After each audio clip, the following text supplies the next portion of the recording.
Yeah.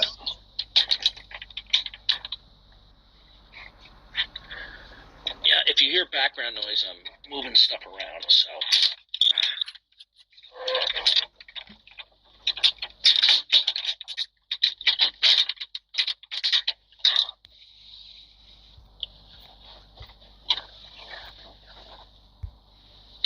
Oh, how you doing, Truthy? Good, I'm good. How are you guys? I am doing fine. I'm away from my screen at the moment. So, you know what? Let me just make you two guys mods in a minute. So that when I'm not looking at my screen, if anybody, holds up their hand, they can, let me get back to my phone.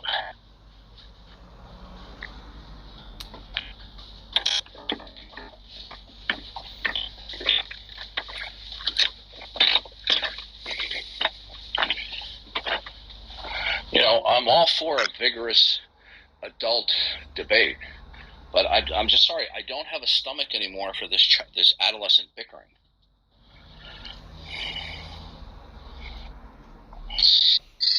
Yeah.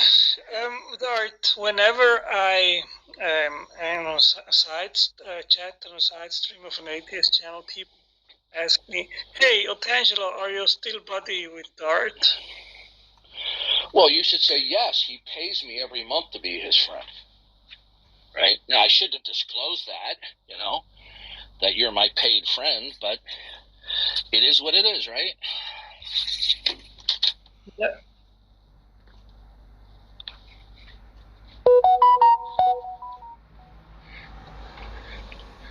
I'm just glad you take American dollars. Yeah, I don't want Brazilian real. I like dollars. It's a good currency. American dollars. Yeah. Even better than euros.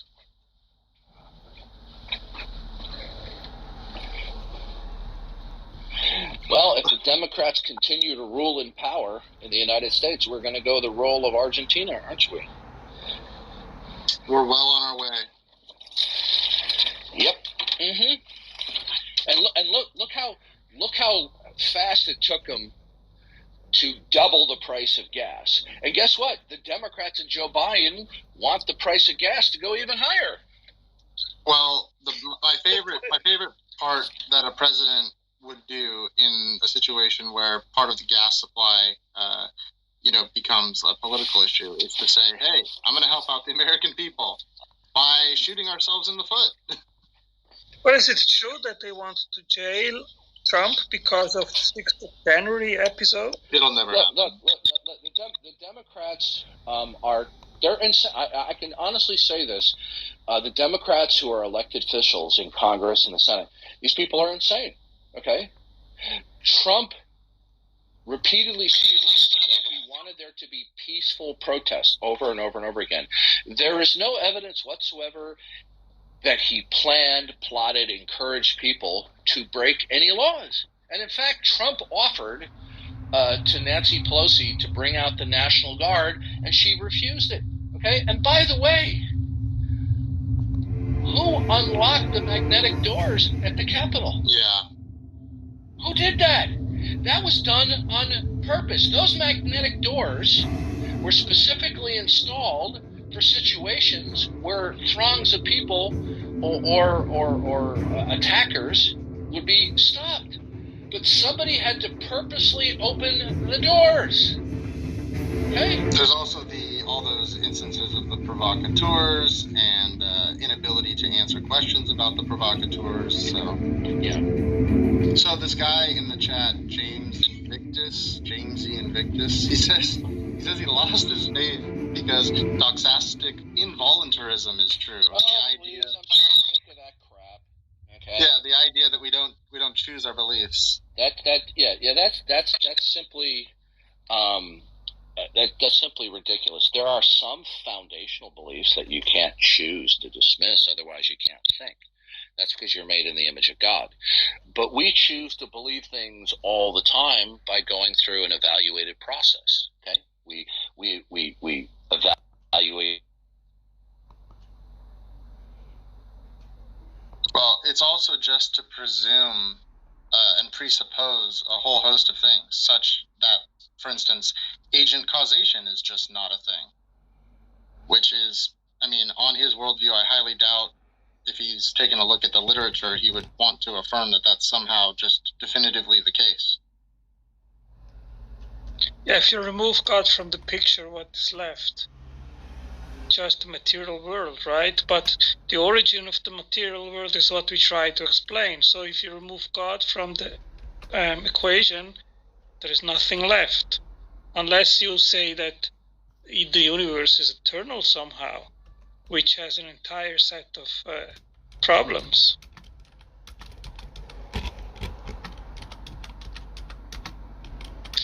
Anyway, I have to go. Have a good one. Me too. I mean, Gansar wants to say it's easy. It's in fact easy to demonstrate we are not choosing our beliefs. Well, Gansar, I would just highly advise you to go look at the debates in the literature about event causation, agent causation, and determinism. It's not like on your presumably not a theistic worldview that there's some fact of the matter about this.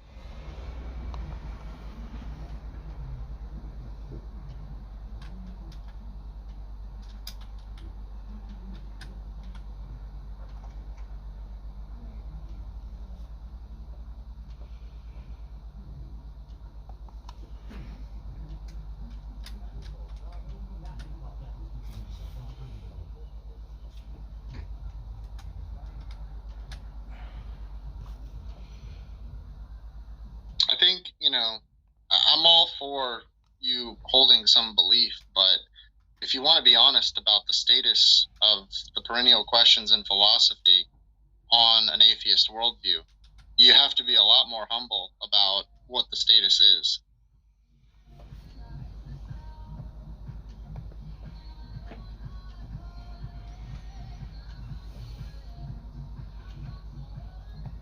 And Gansar, it's you really don't need to say much. It's all published. We can go read the myriad of opinions there are about these issues. Nothing about various philosophers holding opinions or neuroscientific research make some definitive statement about what is actually going on. I mean, science is provisional on the neuroscientific side, and philosophy is seemingly intractable in terms of coming to some type of, definitive. It's just like, this is just silly. It's just silly to think that because you can read about people holding a position that therefore something follows.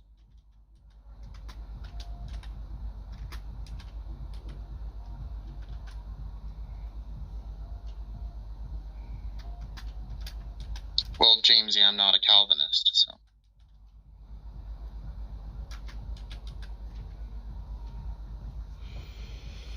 Plus, Jamesy, on your worldview, the definition of these terms is hotly disputed. So you don't even have the meaning of the terms to start with. You're already starting. The things you're using are already in question on your worldview. That's a huge issue.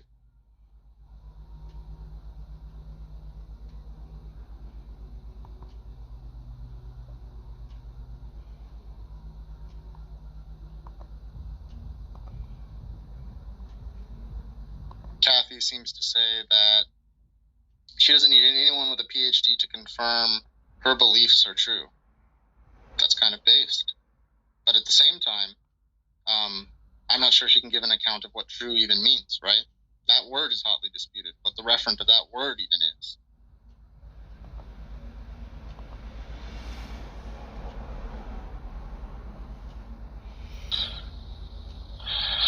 Okay, I am back. I'm just engaging with what the keyboard warriors are saying in the chat. Yeah, too bad they don't have the intestinal fortitude to come up. Well, I understand a lot of people sometimes can't, but yeah. You might want to check out my defense of biblical presuppositionalism last night on Praise I Am's channel. Oh, trust is in the chat going ham. Oh, okay. So, wasn't that amazing? Here we had a guy who has a PhD in philosophy, or so I've been told, and he just he acts like an unbeliever, you know? I mean, you can get a PhD and still be a complete idiot. I've met many of them. Yeah. Well, I have greater expectations when somebody gets a degree like that, you know? Yeah, but I mean, I don't know how acquainted you are with academics, but like, because things are so highly specialized these days, you can be in tunnel vision your entire academic career, come out and be highly specialized and good at maybe one narrow discipline, and just be completely, you know, not well adjusted, and have terrible social skills, not having like a true kind of well-rounded knowledge about a myriad of things, right? Mm-hmm. Yep. All right, so I'm busy right now. I'm working, organizing some stuff. So you be my eyes and ears here if somebody raises their hand and wants to come up. Sure.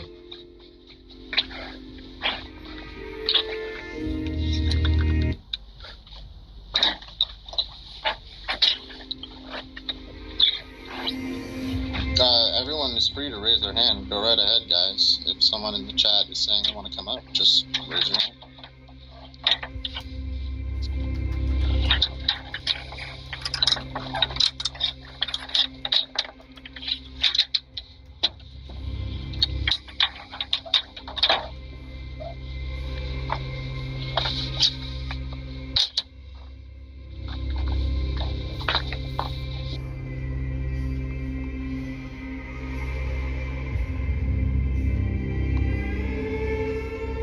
Okay, John Malin. Have you spoken to this guy before, Darth? We can bring him up.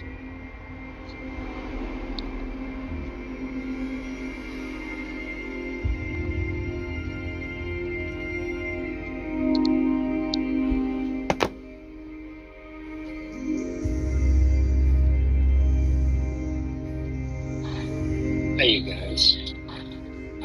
I'd like to I wonder if I can just ask a sincere question, and I promise to listen to the answer. The question is this: I totally get believing that creation itself, that the existence of anything, is sufficient reason to believe in God. Even if I don't believe it's sufficient reason to believe in God, but the question really is this, because that's not the God we're really talking about. That's just Einstein's God that puts everything in motion and creates the laws of physics and so on.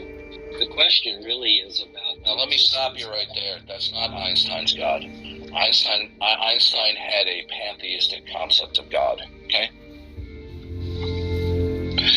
Okay. Einstein did not have a concept of the creator-creature distinction. Well, I'm not sure what that means, but I'll accept that. I don't know. Okay, the creator-creature distinction is that God is separate and distinguished from his creation. The creation derives and depends upon him, whereas the creation is not synonymous with God. Okay, well, that's fine. I'll accept all that. But my question really is, because I think the Christian God and God, or the Muslim God as well, I assume, are gods that actually break the laws of physics as they have been determined in order to make things happen that wouldn't ordinarily happen. How did you determine that they're broken? Why can't they be superseded? I guess I would. Are non-identifiable and defensible invocations. Okay, so to be an unbeliever is to instantly violate the very criterion that you use to dismiss God.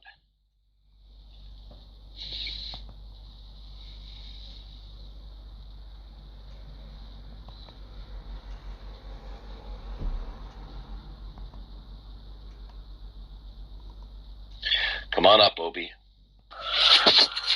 Hey there, Darth. What's going on, guys? I'm a Christian. I'm a believer. I just I enjoy listening to you, man. Do you would you recommend any books that I can get or read to deal with the atheist in my community or anything like that? Yeah, if you give me a second, I'll get you a link. Losing my temper and using coarse words. And so what?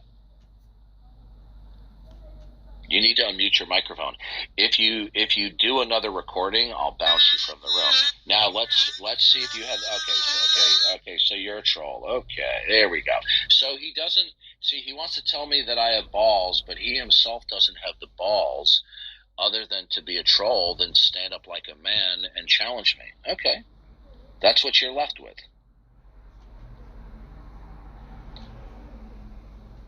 It's always funny when grown men act like 13-year-old kids. Well, all right, let's see. Let's just see. I want to make sure I can block him. Let's see. How do I find history on here of recent persons? I don't know. Oh, here it is. I go to the magnifying glass. All right, where is Raj? I don't see his name here. Why didn't his name pop up?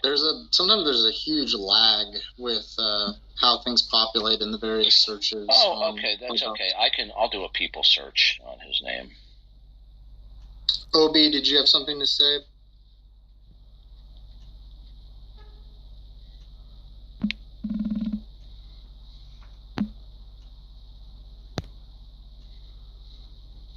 Unfortunately, there's a number of people with that name. So, anybody remember what his last name was? My Plantica folder here. Where is it? Here it is. Let's see if I have that book. Ah, I have it. The Nature of Necessity. Okay. Gotcha. Yeah, he's great. I mean, his work has been invaluable. But there's this big claim that, or at least on Clubhouse, there's a claim that it's disputed the status of whether or not the logical problem of evil has been defeated in the literature, and so they dispute. Okay. Yeah. What's so funny, Plantica, a couple of years ago, there was some news story about heating and cooling systems, and he happened to be one of the interviewees for the news segment. It was kind of funny seeing Plantica talking about heating and cooling. That's hilarious. Yeah, I'm pretty sure that's what it was, but it was on some TV news spot, and it's like it had nothing to do with philosophy. And there's Alvin Plantica talking about cooling systems. But Praise, you said you were interested in debating Engstrike. Oh yeah, I'll wipe the floor with him. He's over exaggerated his ability and skill set. I'm not afraid of him at all. Yeah, and he knows that because I come into Tom Rabbit's rooms periodically, and he just stays completely quiet. So yeah. Well, that's because he'll open up his mouth if he can run his usual shtick. Once he knows that somebody knows his shtick, or as the slime was directed for me, the spiel, then unless he can be belligerent, obscene, and obnoxious with you, he'll keep quiet. Yeah. And apparently there's another Jack out there against Darth, Jack Burton. He's a weirdo too. He's a borderline psycho. He has posted some of the most obscene postings on Discord. He would show up in one of the rooms and he did the stuff that he would post. He'd just be obscene. Yeah, that guy has been a joke for a long time. It's not even worth wasting breath on that guy. Yeah, Jack Burton, King Xerxes is another crazy. Yeah. The Bobbsey twins, Jefferson and Jay Spatchcock, or was it Jay Pasick? Jay, yeah. Yeah, is that just a username? Is that just a username, or is that his real name? I believe that's his real name. Pasick is their real last name. Yeah, Spatchcock is a made-up last name. Yeah. It's bad enough that their mother gave birth to one of those scoundrels, but two of them, I feel sorry for. I guess what happened is that the fertilized egg mutated before it split in half to form twins. Yep. Yeah. Yeah. The code, the genetic code for neurological development got garbled there before it split into two separate cells. Yeah, I think so. Isn't it funny? It just goes to show you what a whack job he is, where he publicly posts that Darth Dawkins has never missed an opportunity to criticize and name call and I'm paraphrasing, mind you. I've never missed an opportunity to publicly lambaste you. And then immediately you go, well, Darth has never done that. I mean, no, you haven't. No. Which is proof positive that people like Jefferson Batchcock, who want to make want to do their best Emmy award-winning performance, that they're doing an intellectual analysis, that they live by their imagination. I mean, it was a pure figment of his imagination or outright lie that I have publicly lambasted you. I've never done that. I mean, No. I may have publicly just disagreed, saying, well, now, praise is disagreeing with me and all that, but I've never thrown you under the bus. You haven't. No. So you never have. So where did Jefferson get that? Probably from Tom Rabbit. I think he probably puts that narrative out there that you're an abuser and I'm the abusee, and it's it's the old same bullcrap. Well, you're suffering from the Stockholm syndrome. Yes. Yeah. Welcome, Aiden. Good to see you again. Hey guys, thank you for having me. You guys got time for a question? Absolutely, go ahead. You usually do ask very thought-provoking questions. Yeah, cool. So yeah, last time we were talking, we were discussing about reality, the set of reality as all the things that are the case. Mm-hmm. But we couldn't just go further than that. And my question is, what is God to reality? Did God create reality? Is reality part of God? No, reality is an abstraction where the mind attempts to collectivize the set of. I should say, reality represents in the human mind the set of all real things. So we say is God instituted creation, right? But reality is a concept. It's a mental set of all real things, right? And so the abstraction doesn't supersede God. Well, yeah. So if you want to say God created reality,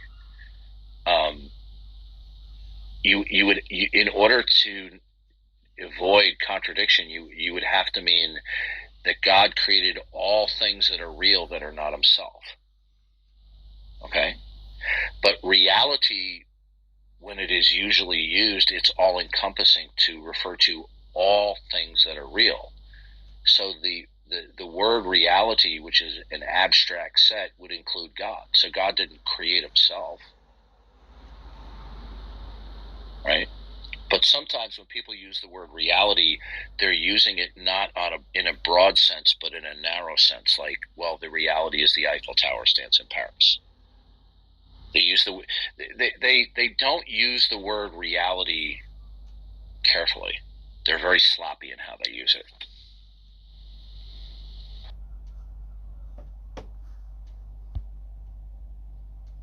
Reality is an abstraction that comes from a creature that God created. It's not something that we can use to put God in. Well, we can't say God created reality, because if God is in the set within reality, God didn't create himself. So we say God created all things that are not himself. Darth, can I add something here? Please do. You have to and remember. If you want to make corrections, please do. I appreciate your input. I think what you're saying is absolutely correct. What I want to say is that you have to remember that when atheists use this word reality, it's not even clear what the referent is. There's this real interesting bit about circularity. Yeah, there's this interesting bit about circularity in language. If you look up reality, it's going to reference existence. That's going to reference being. Being references existence, which references reality. Now, what exactly did we find out here? Obviously, not much. So on the atheist worldview, using these terms as if they're explanatory is vacuous, right? We don't even know what we're talking about. I can see what you mean there. So could we then say what would be the word, right? And this could be a new word where anything that is the case, anything even thought of, is this set, is part of a set, like a collection. The one point I'm just trying to offer here is it's related to why we would need revelation from God to even make a first step.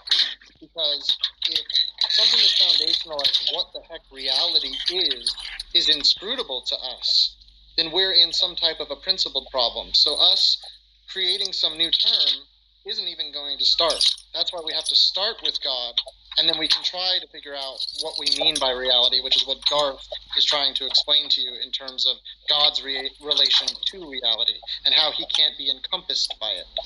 Creation. So if we go by that, my response would be, and correct me if I'm wrong, it would be something like, how would you distinguish revelation from any super extraterrestrial? A super extraterrestrial that can think of things that he can create. A super extraterrestrial that mimics the properties of God, or maybe not all of them, but a variant. Are you claiming another God, right? Go ahead, Matt. Yeah, you're just claiming another God, right? In the position of the triune God, well, we'd say biblically that everything stands in relationship to the triune God, who is ultimate, the ground of all being. So it's not like some abstract notion of reality that encompasses the set of God and his creation. When you have an exhaustive personal context already there within the triune fellowship, the person of the Trinity.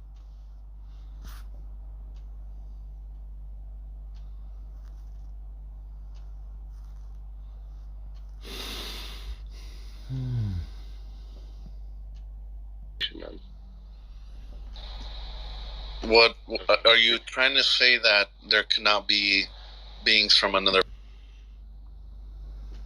Yeah, well, I'm saying that, but I'm saying, on the sake of your illustration, the original point you were trying to make was another God that would be outside of the universe, outside of the creation, but now you're putting this extraterrestrial within creation from another planet. Pick one.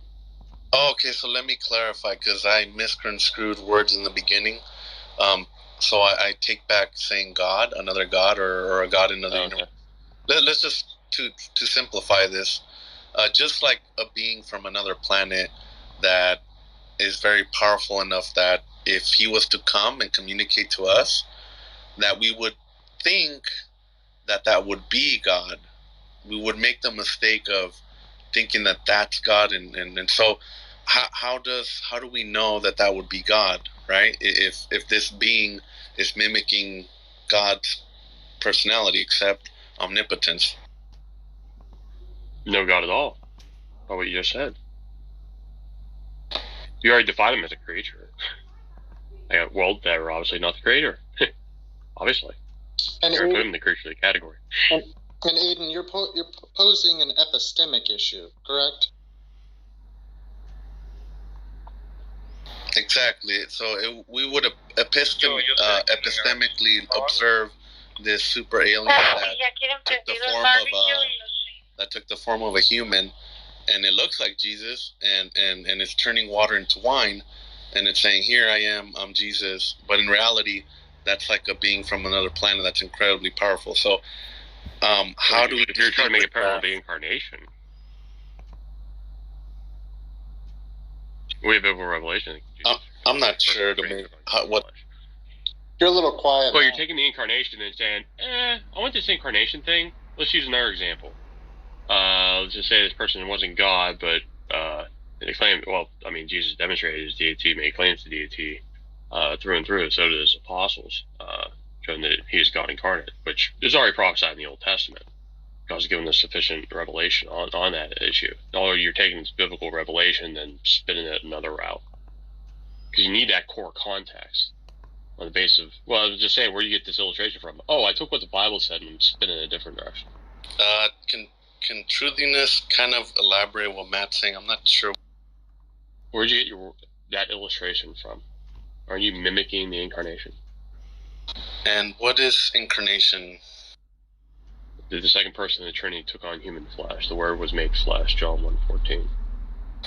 Oh, you mean so some other alternative to that? And just saying, like this Jesus thing, second person Trinity took on human flesh. What would you say is extraterrestrial made claims to this or whatever? I go, well, Jesus did more than make claims. Okay, so you mean by incarnation as Jesus Christ? The second person of the Trinity, the eternal Word, second person of the Trinity took on human flesh. Started it. Aiden, I think what you're posing here, like I said, is an epistemic question. So if you want to start posing epistemic questions, it's going to be way worse on like if you're talking from like within some type of an atheistic universe where maybe an alien came down and that's what Jesus was, and how could we know that he was really God? This type of thing, right? If you want to put skeptical scenarios like this forth and start raising epistemic questions on an atheist worldview, okay, the problem's going to be way worse than whether or not we know if Jesus is an alien. It's going to be, how do we even know what knowledge is? How do we know what the word alien means? How do we even predicate whatsoever? How is it the case that we can have any type of universals or regularity or anything to be able to predicate whatsoever? Like, you're going to go straight to ultra skepticism, like global skepticism, if you go down that rabbit hole. That's the whole point. Correct. Correct. I understand what you're saying, because when I talk to Darth, I don't want to repeat the same stuff, so I'm doing an internal critique. So I'm pretty much, in other words, trying to say, if I was a Christian, I would ask this question in the Christian worldview to make a verification. So I don't have this like atheistic worldview when I'm asking this. I'm more like trying to do an internal critique. So how would a Christian verify or identify God and between the super extraterrestrial? But Matt was saying that it would be an incarnation that the super extraterrestrial is trying to imitate. And the thing with the incarnation is that there is a distinction, but I'm not sure if us humans, us Christians, hypothetically, us Christians can make the distinction. I mean, it's an epistemic verification. I did. Based on Scripture. I mean, if you're just supposed to be doing an internal critique, we gotta look at Scripture. I'm sorry, what you're saying is you'd verify by reading Scripture? That's the record of the account of the incarnation. Philippians 2:5-11, John 1:1 through 1:14. So what you would do when a super extraterrestrial pops up and starts talking... Well, saying that God is not of this world. Even Jesus says his kingdom is not of this world. If that's how you're using the term extraterrestrial, he's not of planet Earth. He's the supernatural creator of all things, as Colossians 1:15-17 says. Hey guys, could I just I'll agree with that definition of that. Could I interrupt real quick? Is anybody here friends with Praise I Am? Because apparently Praise I Am called out Jack Angstreich. Yeah. I'm trying to message him, Matt. Okay, I don't know if he's still online. Okay, thanks. All right. No worries. So if you're using the term extraterrestrial biblically, I go, well, that would include angels. They're not of this world. We can say they're of creation. It's just how you flesh out world there. You know, are they on the side of creator or are they on the side of creation? Oh, so it would be a creation then. Okay, I think I get what you're trying to say. So, since this is divide between creator and creation there, and creature, so it would be the extraterrestrial would be God's creature, but it poses a problem because in Scripture it doesn't mention this, right? I think that's what you're trying to say. That no, it mentions angels, but if you're defining extraterrestrial as being applied to angels, I go fine. Okay, I think I get what you're saying. They're not of the. No, I'm not talking about an angel. I'm talking about. If you're saying extraterrestrial would be beyond the creation, well, then you're just saying that's referring to God. And it's just blending terms here. It's just how you cutting the cake here of on the side of creator or on the side of creation, and then even parse out on the side of creation that the angels are not of the planet. Okay, They're not created from the dust of the earth. They're created heavenly beings, and they're not from the planet. So if you're cashing out extraterrestrials not being of the planet or not of the universe, it depends on which one you're picking. Okay, right. So let me clarify. So it would be a creature. It wouldn't be an angel. It'd be a creature, but this creature is from another planet. And it's mortal. Yeah, it's just nothing way biblically substantiate that. As far as on other planets, other physical spheres, to say physical objects there. The Bible has nothing to speak regarding that. And also, Aiden, remember, you can take this type of skepticism or epistemic skepticism, and it doesn't need to just be about whether or not Jesus is.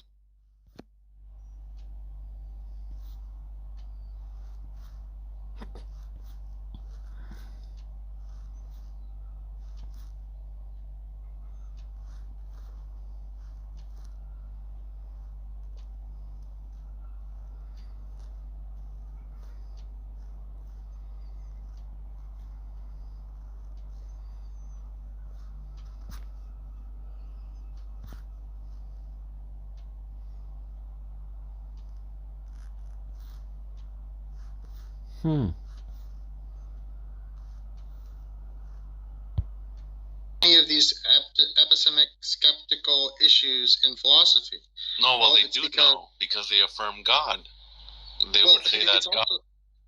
It's also because on the Christian worldview, certain things are the case, right? Certain, like God has made the world in a certain way, and our relation to it in a certain way, such that the epistemic project can even get off the ground, right? As opposed to some other worldview where we're not even sure of anything and we're led to skepticism. Sure, but I mean, it doesn't make the case. Like, just because you have a worldview that has explanations to life's hard questions doesn't mean it's the case. Okay, but and what worldview am I in to say that? That's not our argument. All worldviews are presupposing a myriad of things, right? That's the whole point. The whole point is nobody is theory neutral. Nobody is on some neutral ground. Everyone is making the case through their series of presuppositions, right? Whether the atheist is presupposing that empiricism is the case and the only good evidence is like some type of physical evidence or something like that, or whether they're presupposing that the universe just began for no reason whatsoever. There's presuppositions behind everybody's worldview. And the point is trying to do an internal critique on any worldview and finding out whether or not it rises or falls by its own standards. Sure, but even if you investigate any worldview, whatever logic that you're bringing up, it could be the case that even if things are logically correct or there's contradictions, it's not gonna. It could be the case that the worldview is correct, even if it's illogical or has contradictions. Who says that? Wait, what are you dreaming up here? Well, what I'm saying is, where is there absolute?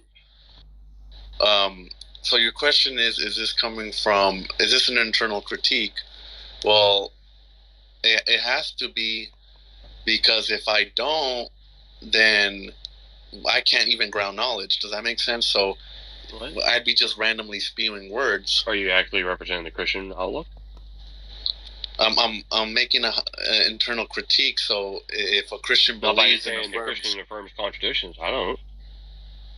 It doesn't sound like an internal critique to me. Well, let's just hypothetically say Christianity doesn't have contradictions. It does. What absolute certainty is it the case that it's true? Well, we're not God's sure. Authority. Well, it's not our authority. It's not the Christian position. It's on God's authority. His own self-attesting revelatory acts. Yeah, but you're still not absolutely certain. But if you say yeah, then you'd accept the standard. There's no yeah, but. You just said yeah, that's it.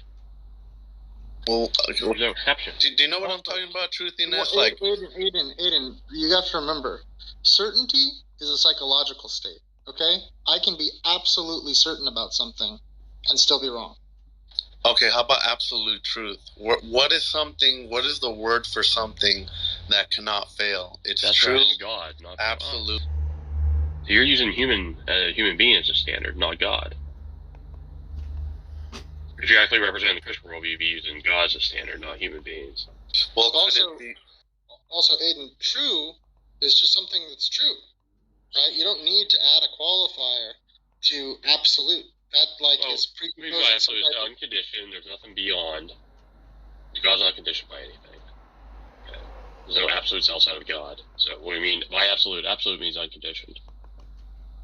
Well, what I'm trying to get at is what is absolute truth that we know that Christianity is the case or not? By impossibility of the contrary. Okay, and what's the possibility of the contrary? Like, what would make it impossible? If we're standing on the truth, we have to show it's transcendental necessity by by showing what happens when someone wants to deny it or even doubt it. And well, let's look at the case. They go, I don't think that's true. Okay, where do you stand when you make that claim? Show me that. I'll show you absurdity and chaos on your own terms. So, transcendentally show.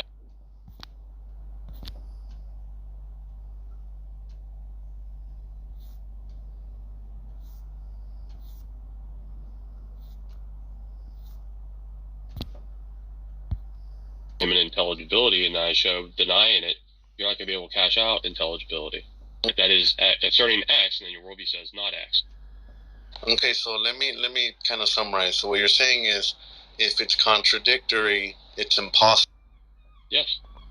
Okay, well that's weird because if contradictions equal impossibility, you're affirming that logic is absolute. And it corresponds to reality, and you're making a big statement there. Can you prove that? Can you prove that logic when you say is part of reality? When you say prove, when you say you brought the term proof, give me your standard proof. Name it. You claim it. So I know what to hit. No, I don't have that. You brought the term proof. Did you not? Yeah, like could you prove? So what do you mean by that? What do you mean by that? Like. Give me something ironclad that I can sink my teeth into so I don't strawman you. You just brought some abstract term there. I go, what do you mean by proof? Okay, can you tell me verbally anything that would make the case that you're supposed to be telling me the definition of your term proof. You not bring up a term and you didn't define it. I'm not sure what to do with that term since I'm pressing you for a definition. You need to verbally explicate what the term proof means. Just don't bring up the term to us and then side skirt it and go, look, I said prove. I go, but you didn't define it. What standard am I supposed to be hitting the judgment bar of here that I'm falling short of, supposedly? I didn't know what I'm aiming at. Okay, I get what you're saying. So if I'm going to ask you or give you a burden of proof, I have to define proof. But I'm having trouble with that because when you brought it up. Aiden, right. Aiden. I'm explaining. How would you prove to me if I ask for proof and I can't define what proof would be, like what kind of proof or then why'd you bring it up? Then it's difficult to even ask for it. So then, are you just thinking out loud here? You're trying to retract. Yeah, it seems a little like off to ask for it, but like, is it bad if I was to ask for perfect certainty or like absolute truth, whether the God worldview is the case? Is it bad to do? He's trying to ask you, what is proof to you, right? So if you want to say proof on your system is X, right? And then you could ask maybe the question, well, what is proof on the Christian system, right? And these things might be different, okay? And then if Matt gives you what proof is on his system, and you go, well, that's not proof to me, okay? That's an internal critique. Then you're saying on your worldview, I get what Matt's doing an internal critique. We're saying proof is by God's own self-attesting revelatory acts. Without God, you can't prove anything. I have to retract it. Yeah, I have to react to it. So I can't even ask that question yet. It's just like, yeah, but so let's move on. So is it bad for me to ask for something absolute truth that can't fail, that God is the case, over Islam, Buddhism, Sikhism, Aiden, Zoroaster? That's the jumping in external critique then. You also have to analyze your language here. When you say, is it bad? What's bad? In what Christian worldview? Non-Christian worldview. Like, is it? Where are you standing when you ask that question? Just in general, like, is it bad if I look for absolute? You're standing on one or two positions. Yeah, pick one. Not just in general. I go, there's no general because you're either in one or two positions. You're either speaking from the Christian worldview, asking that, making that statement a predication, an interrogative, a question, or you're standing on the non-Christian worldview. I don't even know. Like, I'm just. Are you doing an internal critique or an external? I'm not sure, because if it's internal, why would I even ask? Pick one. Well, but if you did, you just say within the system, what's the epistemological standard on the Christian standard? God Himself and Himself. Exactly, it would be God. Acts. No, I get what you're saying, Matt. Like, if it was internal, if I was asking internally, well, then I would have the answer already. Exactly. So externally, I can't even begin because it's just absurdity. You couldn't even utter that statement. It wouldn't even be intelligible to even utter that statement. And Aiden, you got to remember, you're doing the same. Everyone is doing the same move on their system, right? It's like they're going to appeal to proof by their own standard of proof, right? And if the standard of proof is just our own subjective opinion, and your view is different than mine in some relativistic world, okay, well then everything's true. Everything's proven. There's different types of proof, but then we can show that three of them are subjective, only one is objective. Pragmatic, what people assert is pragmatic proof. Well, they'll assert it as proof, and they'll say they're pragmatists, so you have the ones that are empirical, and assert that as a type of proof, or rationalistic. Those three are, as they start with man, they're inherently subjective, and that's going to reduce the skepticism. Because now you just got three arbitrary ones, and they can't even agree. Now you're just be arbitrary and pick one. But if you offer a transcendental proof, that's the only one you can actually refute the skeptic. Provide objectivity. And then once someone hits that level of it, then they're into worldview considerations. Now you're dealing with the entire package of a worldview against another system that wants to deny the true one. And that's how you prove the truth transcendentally. Show there's only one true conceptual scheme, one true worldview, metaphysically. So the other three aren't going to cut it. They're subjective and are reduced to skepticism because they're not even agreeing with each other. We just be arbitrary and pick one. Just randomly pick. I just want to be a pragmatist, the poo-poo, the rationalistic, and empirical one. Some just are so wedded to empiricism they'll deny rationalistic deduction and any pragmatism. And then you got the rationalists who would disagree with the other two. Yeah, that's a world of skepticism. Right, that's what I'm trying to avoid doing. But correct me if I'm wrong, right? And you did. Because in doing so, I understand the ramifications of it. So moving forward, is Christianity the only worldview? Like, if Islam poses a threat to, or if there's other worldviews like Buddhism, Sikhism, Islam, could they not just say the same thing you're saying? They would say Allah is God, and you have to bring ground truth from Allah, and then you're gonna say, well, no, it's the Christian God. So then how do you move from there? Because I understand that the atheist is very surface level. That's where we get we gotta lay out the worldviews here. And now that since they brought up Allah, now I can critique Allah on His own terms and show you can't cash out unity and diversity. Okay, wait. Can you explain this? Do you get what I'm trying to? No, that's where we get deeper. But you're just dealing with the mere surface level claim, going, well, look, they can make a transcendental argument, at least pose one. I go, every opponent to Christianity ought to be at that level of worldview considerations because you're dealing with the entire package. So yes, are both sides making a transcendental argument? Yes, but only one can succeed. That's where you get into the internal critique, and you internally critique your opponent and show, even on his own terms, the Muslim ain't going to cash out intelligibility, given his nature of God, being Unitarian, monad, this absolute one. There's no diversity. Okay, so there's no plurality. What you have is an imbalance of unity being more fundamentally ultimate than diversity. You don't have them being coterminous like you do with the ontological trinity. So once we get down to nitty-gritty there and offering that internal critique on a very sophisticated topic there, that gets more in-depth. Okay, and that's still steelman in their position. Just saying, okay, given your own, you're taking for granted you have unity amongst diversity, yet your worldview can't explain that or cash it out. Doesn't this only work, though, if you're willing to actually, like So, reject apparent Jubal, can you just hold on a second? Let Matt finish. Yeah, we were actually having a discussion. I was having one with Matt and Truthy, and but you can go after me.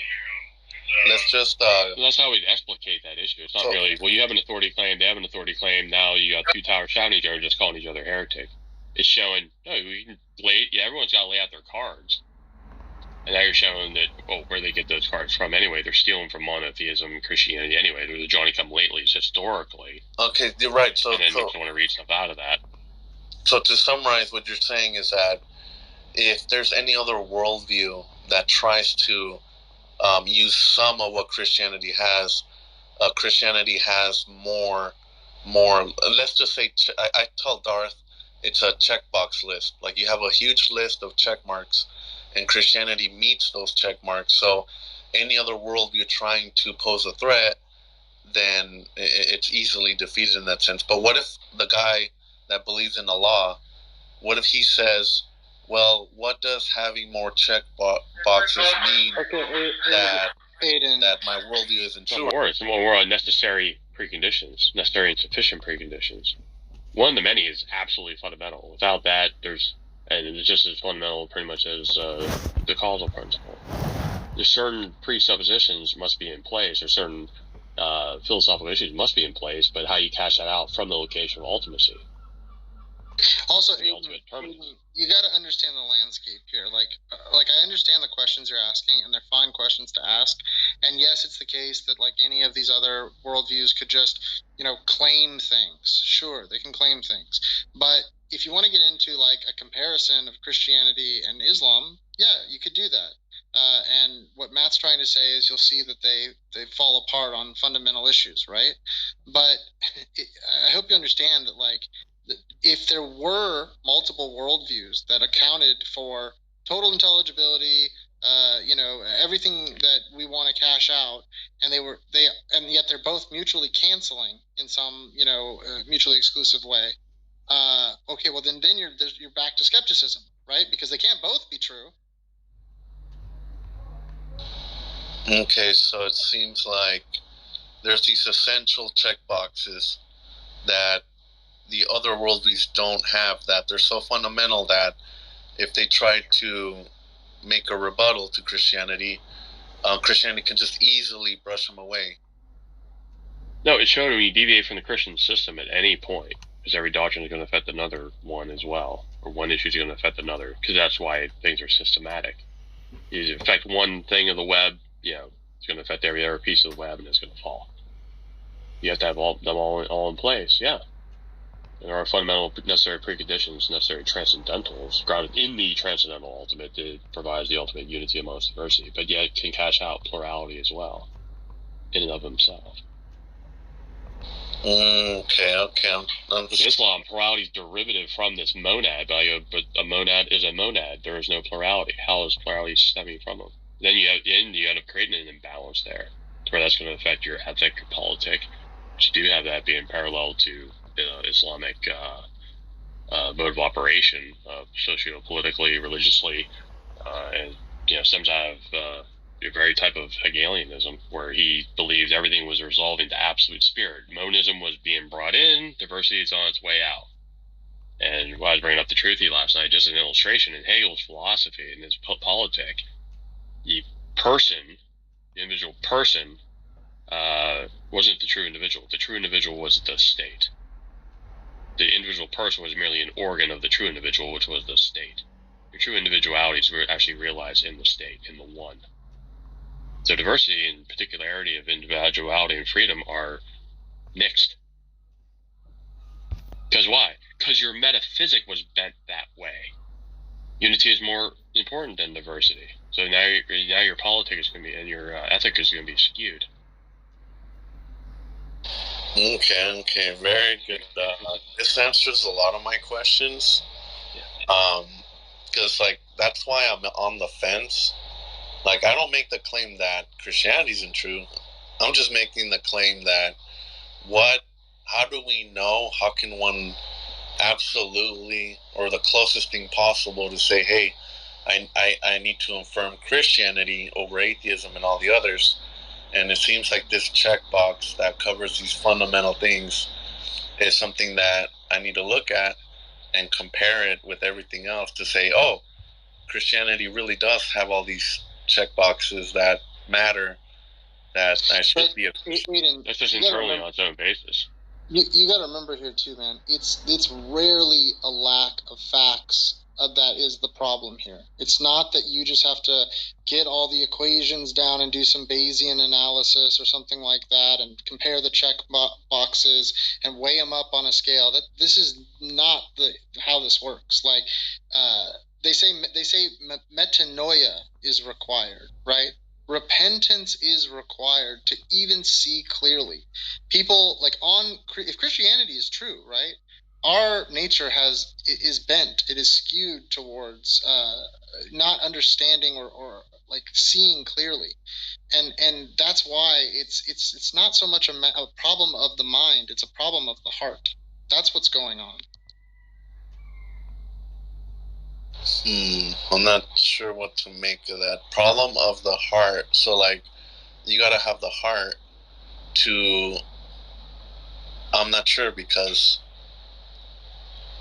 Yeah, I'm not sure. What it means... Unbelievers have a heart of stone. That's what Scripture speaks of. Exactly. Change the heart of flesh. We have a hardened heart, especially as we get involved with thinking in a secular way that, like, oh, there's all these worldviews, and we just have to rationally weigh them up like a scientist. Well, actually, what we're saying is, if you're showing Christianity is a true worldview, just saying, take it on its own capital, and then they make an argument for implication. What happens when you deny any fundamental issue here? Because you're denying the entire system at any point. And you look at the implications of that. What's the implications? Intelligibility is destroyed on its own terms if you deviate from the system. But the only way you can even deviate those, or create those systems, is what Scripture speaks about. They suppress the truth and unrighteousness and exchange the glory that's due. They exchange the glory that's due to God for things in creation. That's how those other worldviews, quote unquote, or these other things that exalt themselves against the knowledge of God, are even brought up. Because they have an ethical action against God. They'll create a different metaphysic, create a different epistemology. The only reason they can be generated is because they've been standing on the Christian worldview this entire time to even do that. That's the part of the Noahic effects of sin. The effect of sin upon the mind, the heart, the intellect. Yeah, Aiden, I sent you a link. I would just recommend pray to God. Pray to God to soften your heart. And you can see what happens. Well, it's not that my heart is hard, because I appreciate a lot of the things in the New Testament, and they make a lot of sense. I mean,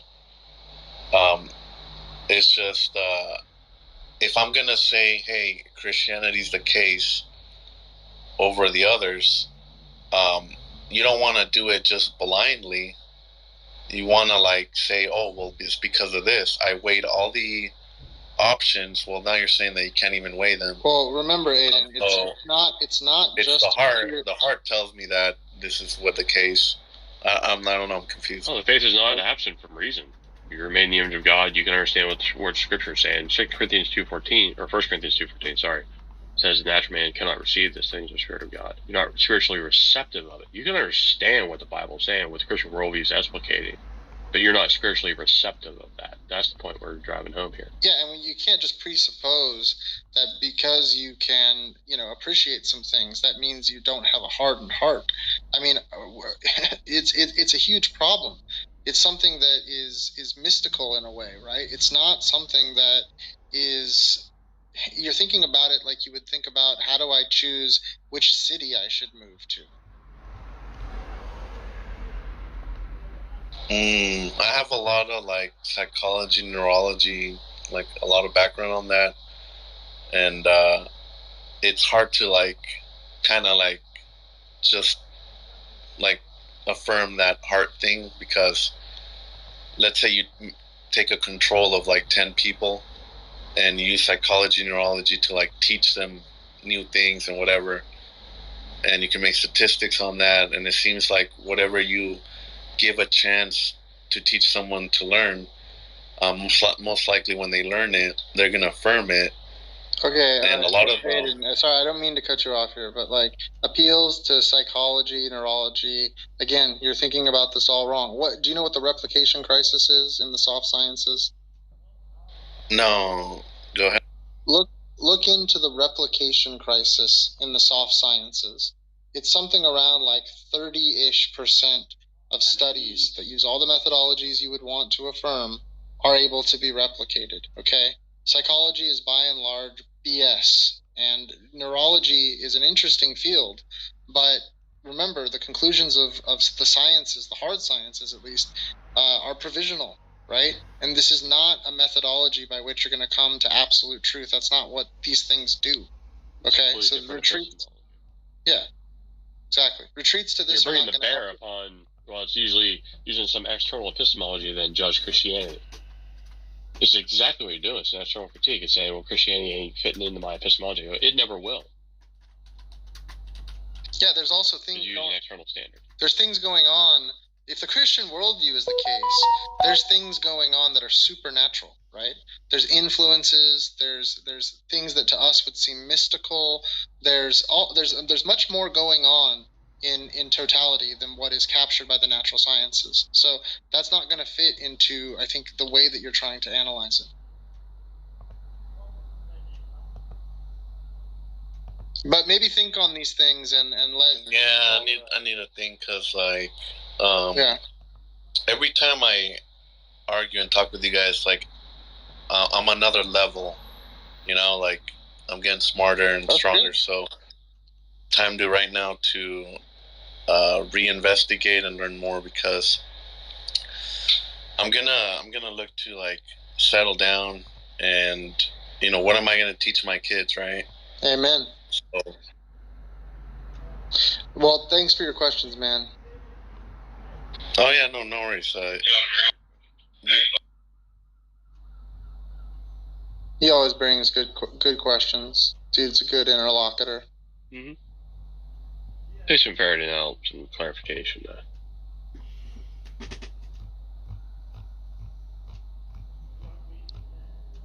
Jubal, what's up? Oh, what's up? I just sat back now. What's going on? Chilling.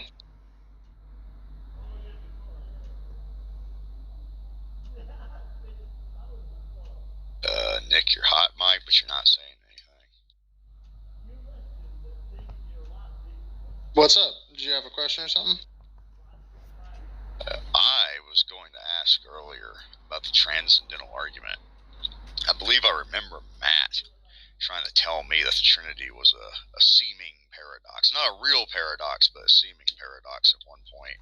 That seems to kind of undermine the transcendental method he's using, though, because it seems like the way the world views to see which ones are incoherent requires that you're willing to concede what looks like a contradiction is a contradiction. Right? If you find yourself looking like in a position where something looks like a contradiction, you can't just wave your hand and go, "Oh, it must be right." Right? No, because you already verified that a paradox is apparent, but what we're delineating, especially with the Trinity, is God is one what, three who's, and one in one sense, three in another sense. If you delineate two different senses, the LNC charge goes away. Well, delineating in the senses, though, is just going to put it like right back at classical identity, though. I mean, there's nothing special about that claim. It's like Monday. The LNC, something can both be true and false at the same time and in the same way. What do you think same way means? The same sense of the word, like with this, like it's the same meaning. Like there's an equivocation on, or not like a fallacious equivocation, but there's two different words that are the same word being used a different way. What's the same word being used? One. Yeah, they're one in one sense, and they're one in another, and each individual is one. No, three. No. One in the being of God. One God is one being. Three, right? Yeah, that's what I'm saying. So you distinguish between being in person every day, don't you? Yeah, that's fine, but that's just like a normal claim that fits squarely within classical philosophy. There's nothing special there that would doesn't violate that. Right, but the problem is that's like distinction that you're going to have when you like put these in the classical terms is what leads to the problem of the one and the many in the first place. Not at all. Did you say the subject and predicate aren't related to each other? They're radically disjuncted, so every predicatory statement is absolutely unintelligible. That's not what I'm saying. I'm saying, well, the subject and predicate aren't identical. That's not the issue. Like the issue is. I'm using that as an illustration. You want to be able to predicate. You're engaging in it right now. You believe it's intelligible. That the subject and predicate are distinct from each other. They're related, but they're not so radically disjuncted from each other that you're incoherent. I mean, that's great, but like the issue at hand is. How do you account for that issue? The issue at hand is that the one and the many is a problem that's supposed to derive from, like, if you reduce everything back, you'll either get to a one thing, and that'll have either like relations, or it'll have aspects, or however. Well, the problem is you're describing the one and not the many, or the many and not the one. That would be the problem. The Christian doesn't have that problem. It's a problem when you deviate from the Christian system. But the problem is like the solution you've proposed, anybody could basically invoke. Like, there's no reason why it has to be a specifically Christian thing. What are you going to invoke? Name and claim it. What do you mean? You would just simply say, okay, you just say the ultimate is a plurality and a diversity unified, or like that's essentially what you've done. What is it? Well, you got to be concrete about it. Just some abstract. I can't nail it down. That's the issue. Is the concreteness of the issue isn't actually being cited for on the theist, because they don't really have a good idea of what that was. But you're just being abstract in general here. You're not giving any substance. Well, that's critique. It's merely, I could posit a one and many. I go, well, what is that? The problem is that, like, when you're talking about the ultimate.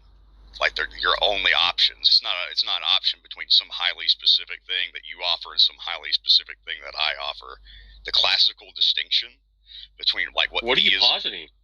I'm telling you this. I'm asking you to cough it up. I'm telling you, when we talk about... I'm telling you got to be coughing it up. Yeah, listen. Oh my God, let me talk. I'm naming and claiming, hey, I'm naming and claiming mine, and I go, give me the alternative. You're not actually naming and claiming yours. That's what I'm trying to tell you. Are you speaking analog? Hang on. The ontological Trinity. I named and claimed that. Right. When you predicate of God's self-attesting word, and I go, you deny that. Well, give me that's the not the issue. I'm not denying yet, because we don't know what the woes mean, because you don't predicate univocally. That's what I'm getting to. You're losing yourself in your own verbiage here. Look, you're trying to sound sophisticated. You're sounding like a mumbling I'm idiot. aware of what classical theology says concerning predication. They don't predicate in the univocal sense. This means words like person, knowledge, mind do not mean the same thing. It is. Yeah, listen, that has nothing to do with what I just told you. Listen closely. I'm just accounting for that very action that you're engaging in. And you're not providing a philosophical or theological account for that operational feature. I'm still trying to figure out a very important... Just here to argue and bicker, which I'm trying to get you to just drop your bickering. It's not even bickering. I'm trying to tell you. Yes, you are. Because I'm being simple, succinct, quick. No, you're not. You're the one being so highfalutin with your language. You're being obfuscatory. Ridiculous. There, once again. Listen. There you go. You're a clear example. Listen. We are aware of what classical theology teaches, and that we know that the words they use when they predicate of God do not mean the same thing that they mean in normal speech, because they don't predicate. Give me an example. Like inform the audience. Mind. An example. You just mind. What? You're just distinguishing between creator and listen. Listen. Well, are you taking that into account? Yeah, I am, and that's the point. When you don't predicate, when you don't predicate univocally, but you use the same words, this means these words have to have an alternate meaning. We have to know what the alternate meaning of these words are before we can even actually discuss real quick here, Jubal, when you talk about, I understand your issue you're bringing up with analogical versus univocal predication here, but when you bring up mind, right, at least on a non-Christian worldview, what exactly the referent of the word mind is is hotly disputed. It goes from everything from the mind doesn't exist, the term has no referent, to it refers to something spooky and dualistic. So you could say, well, there's a whole gradient in between there of things that mind could refer to. And then you're going to complain, well, you're using an analogy, what's the point of similarity? We, on a non-Christian worldview, don't even know what mind is to begin to make the analogy, right? Well, like the issue here is, well, I just have to, like, in order to discuss what we're discussing, I have to first establish what you're using the term to mean, and that's what we need to figure out. Right. Well, it's certainly what is going to determine the meaning of the terms is the system, of course, right? The issues with around like circularity and analyticity on the secular system are going to be problematic, right? And of course, ultimately, we can appeal to like popular usage or something like that to ground what our meaning is in virtue of these terms, right? But the issue here is much deeper than that, right? Because obviously on Christianity, we're going to be comfortable with some version of analogical predication and some base notion of what we're trying, with some similarity that we're basing it off of, right? And you can object to that, which you're free to on your system. But again, it's not even clear that there is a reason why you should pick one base terminology of what mind refers to over another, when it's not even clear what a mind is on like a scientific worldview. Well, the issue for me though is we're just trying to figure out like what you're talking about. That's all we gotta do is just establish the baseline. We don't go into a talk not knowing what the other guy's saying. I have no idea what you're saying. Yeah, well, listen. The analogy, when it comes to like trying to establish what a mind is on the Christian account. Oh, wait a minute. Is this ape Noahide? No. Why do you sound exactly like him? I don't know. Dave, you sound just like him. I already knew it was him. Do you know who I'm talking about, Matt? Yeah. He's got a very distinctive voice. Everyone knows Ape. Yeah, why are you lying about who you are? Your voice is spot on. I can recognize it. I have never encountered anyone else who speaks like you on Discord or on Clubhouse. Why are you lying? Cool story, bro. Okay, so you're lying. Bye-bye. Bye-bye. Yeah, busted. Okay, that guy is a scumbag, and he will lie right to your face in order to circumvent whatever you're putting to him. So, for example, when I explained to him the necessity of a God that is not Unitarian to provide, metaphysical ground for intelligibility, he then denied the biblical Trinity, but then said his God is a Trinity. So I then said, where'd you get that from? He goes, Revelation. Where? He goes, well, it's everywhere. And then later on, he admitted that he was outright lying. And then previous to that, he repeatedly lied about lying. But then one day he finally fessed up to it. This guy's a pathological liar in conversations. That's why I got rid of him. Not because I don't like him. It's because I don't want you to have your time wasted by this piece of garbage who reserves the prerogative to lie whenever it suits him in conversation. So he's done. I knew who it was, and I was like, okay, I've been well, that's fine with me if you want to tolerate him, but I don't want Truthy's time wasted by this guy just making up crap and just stringing him along, wasting time. You see right there? He lied about who he was. Truthy knows it's an inside joke. I'm just giving Truthy a taste of some medicine. Yeah, whatever. Truthy knows what I'm talking about. I knew who that guy was. You didn't know who he was, so I thought, okay, let's see. Well, Truthy. Yeah, I mean, the guy is ridiculous anyway. It's not like the conversation. No, I don't expect you guys to hold to my, my same criterion there. But I'll be damned if I'm going to let Truthy let this guy waste his time when he pathologically and chronically lies in discussion and debate. Well, I appreciate it. I don't think the conversation was going anywhere anyway. Now, you've got Rhodey here, which I like Rhodey a lot. Hopefully you guys can have a good conversation with him. Well, I'm in the middle of doing stuff, so I'm just...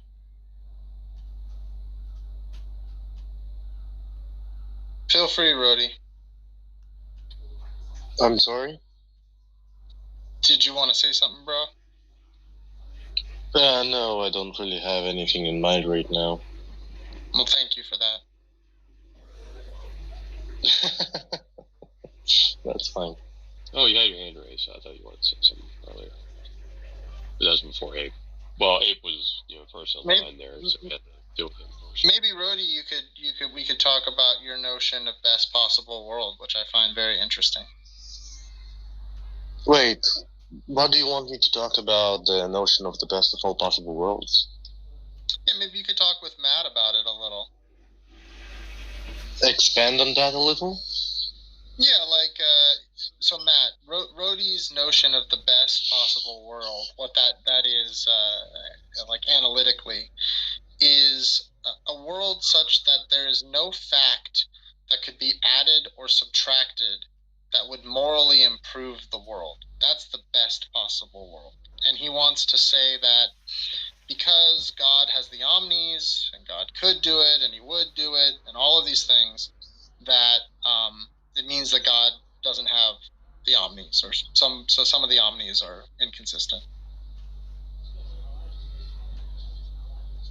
I just found the first name too abstract. Subtracting or addition from what?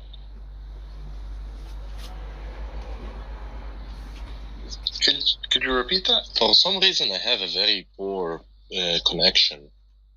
You're coming through great. Wait, just 1 second. Let me switch to Wi-Fi.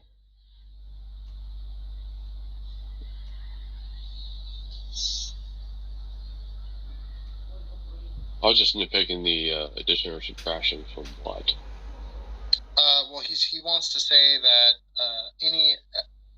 there's nothing one, presumably God, could add or subtract to the actual world, or this theoretical best possible world, that would somehow morally improve it, right?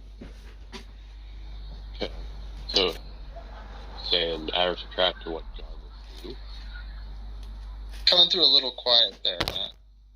It's whatever God, or addition or subtraction to what God would do? No, it's specifically talking about the world.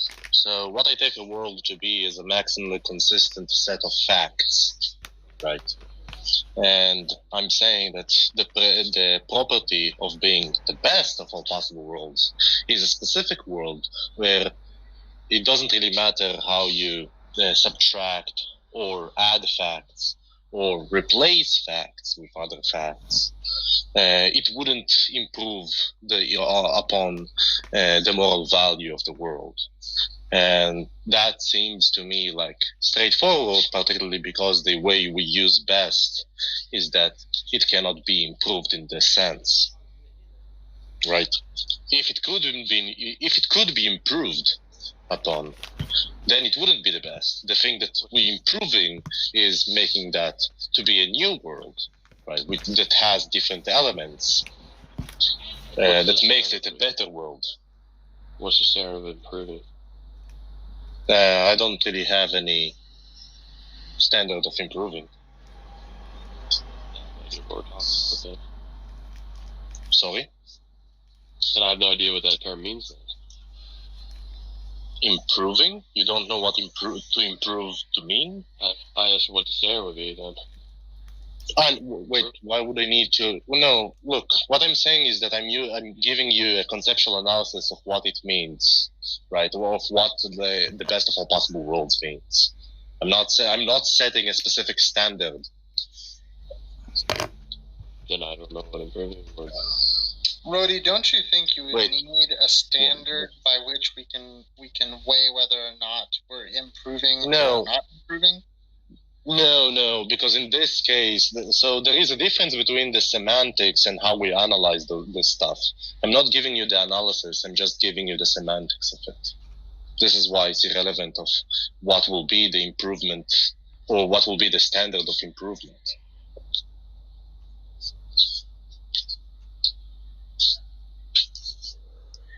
Does that make any sense, or would you like me to expand on that? Sorry? It was epistemic. No. I don't. Oh yeah, so I don't have the epistemic.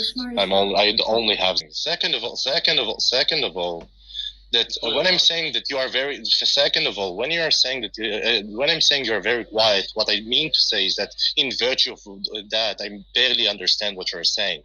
not trying to be rude to you, Matt. I'm just saying that you are very quiet and it's very hard for me to understand what you're saying.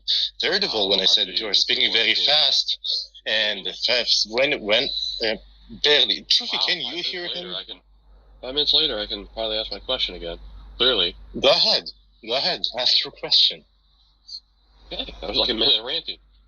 Are you trying to divorce semantics from epistemological knowledge claim about semantics, as if they just exist in a vacuum by themselves? Oh, so they exist in a... No, I'm not saying that. I'm saying like I have the... Okay, then my question was not illegitimate. Oh, no, it was. And let me tell you why. The question that you asked me before is what will be the analysis, what will be the standard? This is what I take the analysis to be. What will be the standard of something that is improving upon? That's not the semantics. That's the epistemic analysis of what's something to be improved. Standard semantics? The second, and then you asked me something that is in regards to the semantics, which is how do you know this is what you mean by the best of all possible worlds? You need more qualifiers on it? You go ahead if you can qualify what you're saying, because I'm very confused about what you're saying. You bring up semantics. I go, is that really divorced from knowledge? The semantics is that what you mean. If you are saying that it's not diverse from what you know you mean, right? Is it knowledge? Are you talking about stuff you don't know? What? No. If you're asking me something, if you're, I already answered that. If you're asking if the semantics is it divorced from knowledge or not? It's not in a specific context because I want to qualify what I'm trying to say. Would you shut up for 1 second? Are you making knowledge claims about this? Well, yeah, I'm making knowledge claims. I'm not telling you it's just that question, okay, and then you get Matt, it's probably the case that you have like some earplugs because you didn't really hear my answer, which was yes, it is a knowledge claim in one sense. It is not a knowledge claim in a different sense. Let me qualify what I mean by that, if you want me to. No, right? Thank you. Trying to pigeonhole it and radically vacuumize it, but it's totally divorced from... What does it mean to vacuumize? You understand what that term means? No, I asked you like 4 times. Diverse from epistemology. I don't think it's diverse from epistemology, but it is diverse from specific questions in epistemology, which it seems to me like you don't. No, what sense you talking about is radically No, listen to me very carefully because you're not listening. So let me try again. Tell us the not sense. Okay, the not sense is that when I'm using the semantics, it doesn't require me to give the analysis of what every specific term, right, represents. How are you using that term? A specific conceptual scheme that talks about how you that brings about the attitude towards inquiry. That's what I take to be an analysis. Do you have any other conception? You say that's epistemological. What's the sense you're not epistemological? Yeah. So in the sense that I'm not talking about epistemology, is that specifically when you, wait a second. It is epistemological what I said, but I didn't give the analysis. I just gave the conceptions. The conceptual skills. Don't interrupt me. Don't interrupt me, Matt. Don't interrupt me. You are the not sense. No. This is so we can do that stupid little game too. Guys. Okay, guys. As much like I like. Take long to deteriorate. Okay, well, Matt. Give me the sense it's not. He gave me the epistemological one, conceptual scheme. I go, well, give me the not sense. Okay, well, hold on. Epistemological. Okay, just hold on a second. So, sorry, I had a few minutes anyway. I've already been talking. I know. I hear you. Let's just see if we can try to get somewhere here and just trade off. Let's just try to make the volleys not too long. Okay, so Rody, give a volley and don't make it too long, and then let Matt do his volley. Just put your timer or something. Yeah. So what I said is that in the first sense, where I'm talking about epistemological stuff, where he asked me about what is the standard of what is improved or not improved, that's an epistemological claim. I have no problem with that, and I'm not talking about that. I only talked about the semantics. Now, the other epistemological claim that I am making implicitly about talking about that is that the meaning that I'm using, I know them, right? I know that this is how I use the term. If he wants to question that, that's an entirely different question. This is why I said, in one sense, it's yes, in the other sense, it's no. Okay. What's the no sense? I missed it. Which one was it? The no sense was when I talked specifically only about the semantics and not the analysis of what specific term, what was that?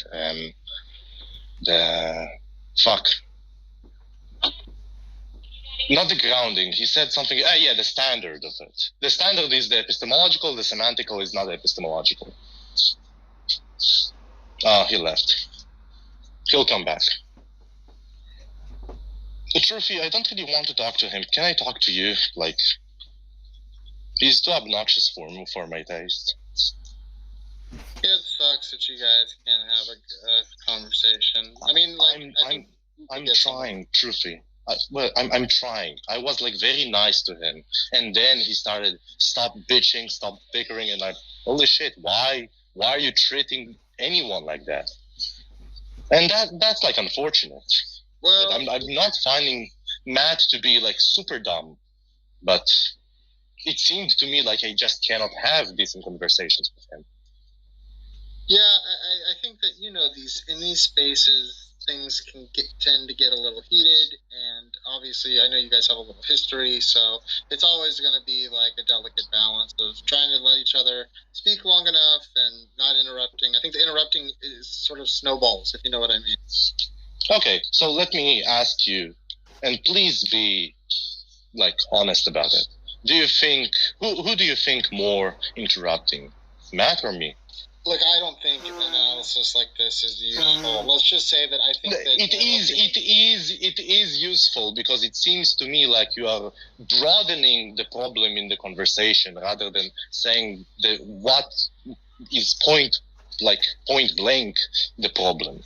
Right. I think what would be nice is that you're not going to get me to like commit to saying, oh, this is the winner of the worst and this is the loser of the worst. Like, I'm just saying, what would make sense is that, you know, humility in these conversations it can be hard to come by, and I know sometimes letting someone talk longer than you want them to can be difficult to allow, and I just wish everybody could have a little more patience with each other. So we could just leave it at that.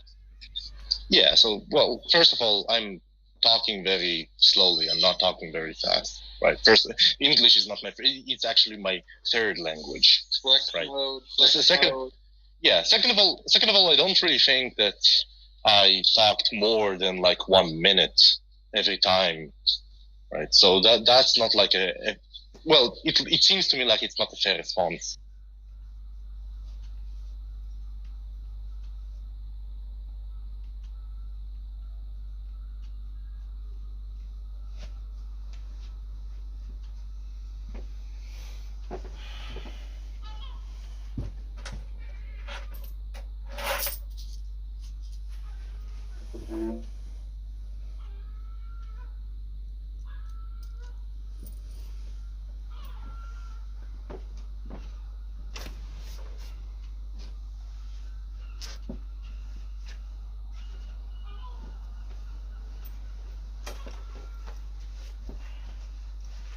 Yeah, what's going on, guys? Yeah, you're theist or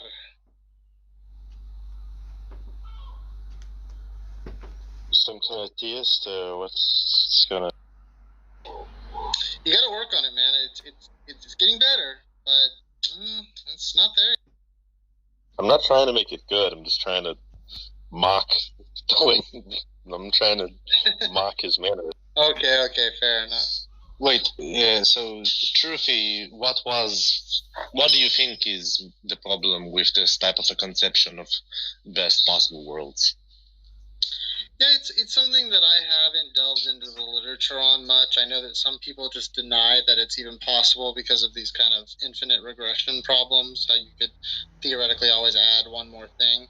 And I know that your definition kind of seems to cut at that a little because make clear the criteria in terms of adding or subtracting, which I think is interesting. I haven't really thought about it a lot. My prima facie response has just always been that, like, if we're doing this kind of on each worldview type comparison, I think that the theist is going to be able to, and this is just kind of, like I said, a meta critique, which is that the theist is always going to be able, because of the strength of certain commitments at the center of their epistemic holism, like, they're going to be able to credibly Morian shift away from conclusions using logic that somehow undermine the very foundation of logic on their system.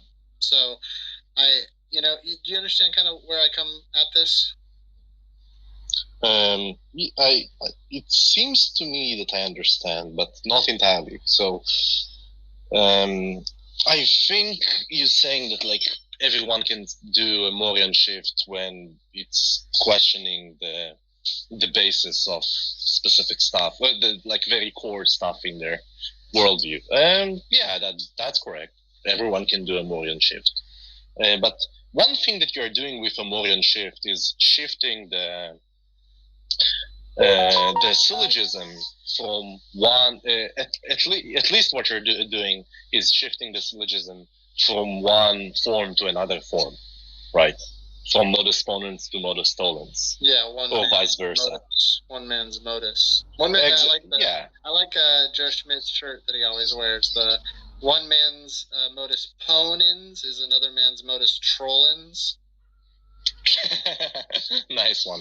Yeah, so the point here is that, like, Morian shift, like, historically, and you can correct me if you remember something else, is that in the skeptical argument, the skeptic says, if you don't know you are not a brain in a vat, then you don't know that you have hands. You don't know if you're not a brain in a vat. Therefore, you don't know if you have hands, right? And in the Morian shift, if I do know that I have hands, then I'm not a brain in a vat. I do know that I have hands, therefore I'm not a brain in a vat.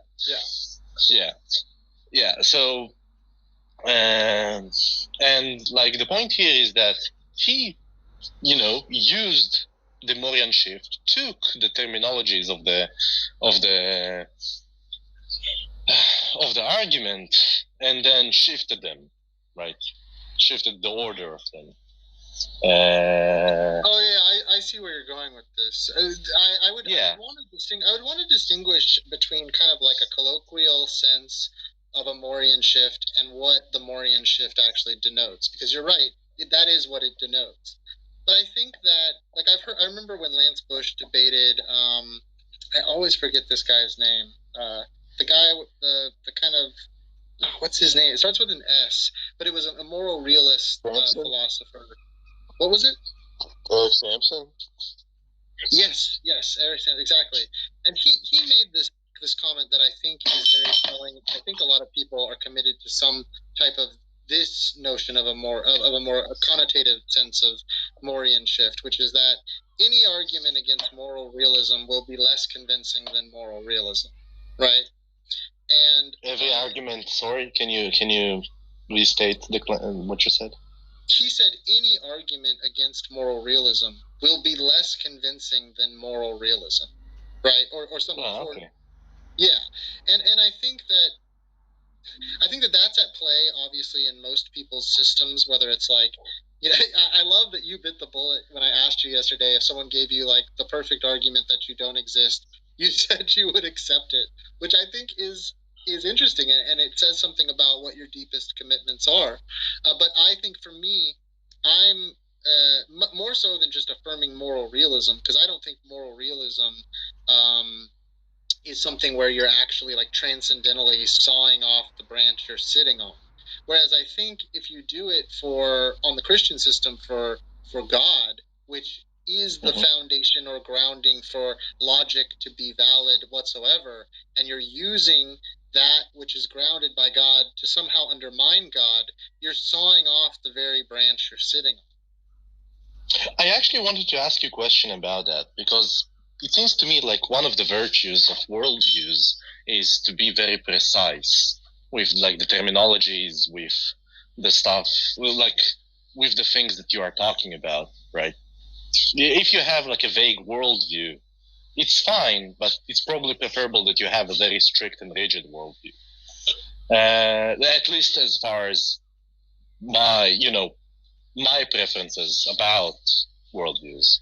And when you're saying grounding, can you like explicate what you mean by that? Well, I mean, grounding is like this loaded term in philosophy, but I think you could say. Sorry, go ahead. But by the way, if you want it to be like a little bit easier, I can give you my conception, and you tell me if you agree or disagree. If it's easier, I take grounding to be structural entailments. That's all. Like I don't take grounding to be anything else but structural entailments, and I can give like examples of like physical grounding Maybe give me an example. Yeah. I can give you like two examples. Like probably the logicist example, where the logicist tried to ground mathematics in set theory. Well, the early logicist tried to ground mathematics in set theory and the first and second order logic. Right, set theory is a second order logic. Right, and by that, what I mean is that they used a specific axiomatic and inferential schema from the logic, right? That the structural entailment of that logic will be to produce the natural numbers and the arithmetical operations, right? That's just the structural entailment of what the set theoretical consideration supposed to do. Another sense is, for example, just hydrogen and oxygen in a specific proximity entails, for example, a water molecule, right? H2O is a water molecule, which, at least as far as I can tell, this is what grounds water. Right. So the structural entailments of those atoms in a specific proximity, in a specific relation, makes you a water molecule. In this sense, a relation and objects have a structural entailment towards a water molecule. And those are like the two usual examples that I'm using. One is probably inferential. The second one is in some kind of a supervenience relation. Yeah, maybe my notion has more to do with in virtue of what something is actually objectively correct. Yeah, we do have like a very different usage because I have no idea what does it mean to be correct or incorrect in the grounding manner. Yeah, well, I understand. I guess it's probably wrapped up in like notions of objectivity and what that can even mean. Well, what objectivity means? Yeah, because there's like a whole literature on objectivity. I'm not sure if it's vast. Like what I'm taking objectivity to be, or more specific, what I take objective proposition to represent is that the truth value of the proposition is not mind dependent. Well, so like let's explore your example, right? So you're using this word grounding, that the hydrogen and oxygen combination in a specific way entails a water molecule, and that's what you mean. Yeah. That you would say that combination is what grounds a water molecule, right? Mm-hmm. But now, if you expand the scope and say, well, what grounds that in reality? Where do you go from there? What grounds what? The water molecule? Version of universals that would cash out couchness and dogness and things like that. So such that we can predicate about these things. No, well, universal. Well, couch and dog are universals, but what I'm talking about, I said specifically Rexy and my couch. I'm only using like definite descriptions, right? Oh, okay. I'm only pointing out two particulars. The fact that I used universals don't really imply that I'm talking about universals, if that makes any sense. I think I follow. Okay, cool. So, like, for example, can give you one example. Can give you one example. I take, for example, ice cream is tasty to be a subjective proposition, while Rodi likes ice cream to be an objective proposition, right? That in one sense, it's going to be ice cream. It's going to be an objective fact about your subjective experience. Exactly. The point here is that my mind is actually not. The truthness of the proposition is actually not dependent on my mind. It's not because the truth value can change, but it's not in regards to my preferences. It's actually like you might think of it as a meta preference, right? We're talking about my preferences. We're not invoking my preferences. In this sense, like ice cream is tasty. Like for Truthy, it might be true, and for Rodi, it is false, right? Sure. Does that make any sense? Yeah, sure. This gets into how, like notions about how perception, in some sense, can't be false. In that, like, even if I'm perceiving an illusion, and it's true that I'm perceiving an illusion, well, then it's an objective fact that I'm perceiving an illusion. But this is where the language gets tricky. Yeah, that's correct. I agree with you. But like the point that I'm trying to make is that this is what I mean by that. This is what I mean by this, and I don't really find the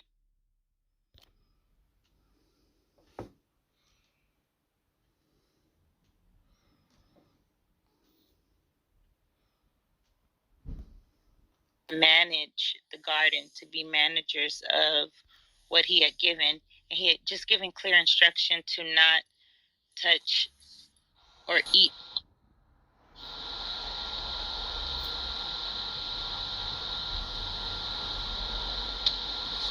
Are you there?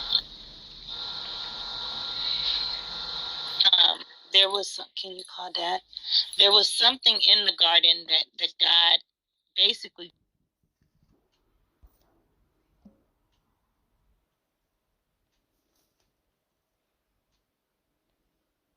we were able to commune with God. We had peace with him, and everything that we needed was there.